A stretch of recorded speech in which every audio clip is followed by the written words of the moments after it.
दोस्तों, आज के इस वीडियो में हम आपको एक ऐसे देश से रूबरू करवाने वाले हैं जहां पर पूरे देश के लाखों पर्यटक प्रत्येक साल थाईलैंड की रंगीनियों का मजा लेने के लिए आते हैं, जिसमें पटाया और बैंकॉक की हसीन रातें किसी को भी हैरान होने पर मजबूर कर देती है। लेकिन क्या कभी किसी ने सोचा है इन रंगीन रातों के पीछे कितना दर्द छुपा हुआ है? दोस्तों, थाईलैंड में स्थित पटाया और बैंकॉक में सबसे अधिक संख्या में बियर बार है। लोगों के लिए बॉडी मसाज की सुविधाएं हैं, जुए खाने और कैसिनो हैं, और यहाँ पर अधिक संख्या में महिलाएं वैसे वृत्ति जैसे कामों से लोगों का दिल बहलाती है। लेकिन इन सारे कामों के पीछे कितनी सिसकियां और कितनी दर्द भरी है, क्या ये सारी बातों को आप जानते हैं? दोस्तों, हम आपको बताते चले कि थाईलैंड में देह व्यापार जैसे कामों को एक गैर कानूनी काम माना गया है, लेकिन इन सारी बातों को अनसुना करते हुए लड़कियों ने इसे अपना पेशा ही बना लिया है, जिनमें से कुछ लड़कियां मजबूरी में तो कुछ लड़कियां अपने शौक से। दोस्तों, आज के समय में थाईलैंड में तकरीबन 1,30,000 से भी ज्यादा की संख्या में देह व्यापार जैसे काम करने वाले लोग मौजूद हैं। कभी बॉडी मसाज के बहाने तो कभी बियर परोसने के बहाने महिलाएं अपने कामों का परिचय करवाती हैं। नई महिला टूरिज्म मंत्री ने थाईलैंड में वेश्यावृत्ति जैसे काम के कारोबारों को पूरी तरह से बंद करने का आदेश दिया है, लेकिन इन सारे लड़कियों के लिए यह कारोबार एक आदत सी बन गई है और वह किसी न किसी बहाने से पुरुषों को अपनी ओर आकर्षित कर ही लेती है। महिलाएं पोल डांस करती हुई या फिर बैनर पकड़कर ऑफर देती हुई किसी न किसी लोगों को अपने पास बुला ही लेती है। दोस्तों, जिस देश में छोटे छोटे कपड़े पहनकर घरों से बाहर निकलना पूरी तरह से प्रतिबंधित होती है, वहीं इस देश में बहुत सारे ऐसे काम होते हैं जो आपको हैरान करने पर मजबूर कर सकती है। दोस्तों, इस देश में रहने वाले निवासी अपने माथे को एक पवित्र अंग मानते हैं। दोस्तों, पूरे थाईलैंड के पॉपुलेशन का 90% आबादी बौद्ध धर्म का पालन करते हैं। पूरे विश्व भर में पाए जाने वाले जानवरों का 10वां हिस्सा थाईलैंड देश में ही पाया जाता है। दोस्तों, बैंकॉक शहर पूरी दुनिया के सबसे गर्म शहरों में से एक है, जिसमें से यहाँ पर पूरे साल और अप्रैल के महीनों में सबसे ज्यादा गर्मी पड़ती है। और इसी महीने में थाईलैंड में सोनकर फेस्टिवल मनाया जाता है, जो कि दिखने में हमारे संस्कृति के होली जैसा ही दिखाई देता है, लेकिन इनमें रंगों के जगह सिर्फ पानी का इस्तेमाल किया जाता है। दोस्तों, रामा किंग थाईलैंड का एक महाग्रंथ है और यह रामायण का एक थाई वर्जन है। दोस्तों, प्रत्येक साल थाईलैंड पूरे दुनिया के सबसे बड़े वाटर फाइट का आयोजन करता है। दोस्तों, अगर बात करें थाईलैंड के पूरे क्षेत्रफल के बारे में, तो इस देश का कुल क्षेत्रफल 5,13,120 स्क्वायर किलोमीटर के एरिया में फैला हुआ है, जो अपने क्षेत्रफल के नजरिए से पूरे विश्व भर में 50वें स्थान पर आने वाला सबसे बड़ा देश है। इसके अलावा थाईलैंड अपने पॉपुलेशन के नजरिए से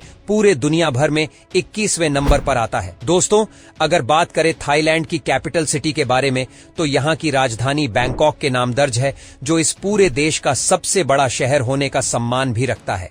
यहाँ पर रहने वाले ज्यादातर निवासी थाई भाषा बोलते और समझते हैं। दोस्तों, थाईलैंड के नाम का मतलब फ्री लैंड होता है। दोस्तों, थाईलैंड को पहले के समय में सियाम देश के नाम से जाना जाता था। दोस्तों, थाईलैंड एक ऐसा देश है जो कभी भी किसी यूरोपियन देश की गुलामी नहीं किया है। दोस्तों, मैं आपको बता दूं कि थाईलैंड पूरे 1300 द्वीपों से मिलकर एक खूबसूरत देश बना है। पूरी दुनिया में पाए जाने वाले जानवरों की प्रजातियों का 10वां हिस्सा इसी देश में मौजूद है, यानी बिल्लियों की उत्पत्ति भी थाईलैंड देश में ही हुई थी। इस देश में 5,000 से भी ज्यादा हाथियों की जनसंख्या पाई जाती है और उनमें से आधे से भी ज्यादा पालतू जानवर हैं। दोस्तों, इस देश में तकरीबन 35,000 मंदिरों के दरबार देखने को मिलते हैं और इसी कारण से इसे मंदिरों का देश भी कहा जाता है। थाईलैंड में मंदिरों को देखने के लिए एक खास तरह के लिबास को पहनना पड़ता है और पहली बार पूरी दुनिया का सबसे लंबा सांप भी थाईलैंड में ही पाया गया था, जो कि 10 मीटर तक फैल सकता था। पहले के समय में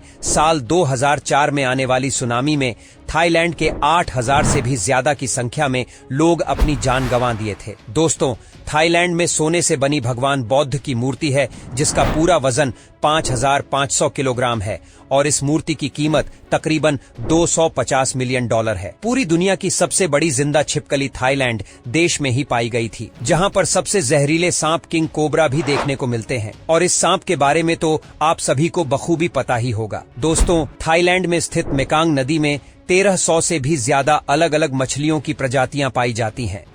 दोस्तों, बैंकॉक थाईलैंड का एक ऐसा शहर है जहां पर पूरी दुनिया के सबसे ज्यादा टूरिस्ट आते हैं, जिसमें से प्रत्येक साल बैंकॉक में 16 मिलियन से भी ज्यादा सैलानी घूमने के लिए आते हैं। अब लोग थाईलैंड की खूबसूरती का अनुभव लेने के लिए आते हैं कि कुछ और का वो तो वही जानते होंगे, लेकिन यहाँ पर जितने भी टूरिस्ट आते हैं वो सिर्फ मौज मस्ती और अय्याशी करने के लिए आते हैं। दोस्तों, थाईलैंड अपने नाइट लाइफ के लिए पूरे विश्व भर में काफी ज्यादा प्रसिद्ध है और ये देश हमारे भारत देश से काफी ज्यादा नजदीक है और इसी के कारण से भारतीय निवासी थाईलैंड की रंगीनियों का अनुभव करना खूब पसंद करते हैं। जो भी भारतीय निवासी यूरोप के खर्चे नहीं उठा पाते वह थाईलैंड का ही प्लानिंग बनाते हैं, जो लोगों के लिए काफी सस्ता भी पड़ता है और काफी नजदीक भी। दोस्तों, मैं आपको बता दूं कि बैंकॉक में इतना ज्यादा पॉल्यूशन है कि यहाँ के पुलिस अपने फेस पर मास्क पहनकर घूमते हैं और इसी के कारण से थाईलैंड के 20% पुलिस को फेफड़ों की बीमारी होती है। तो दोस्तों,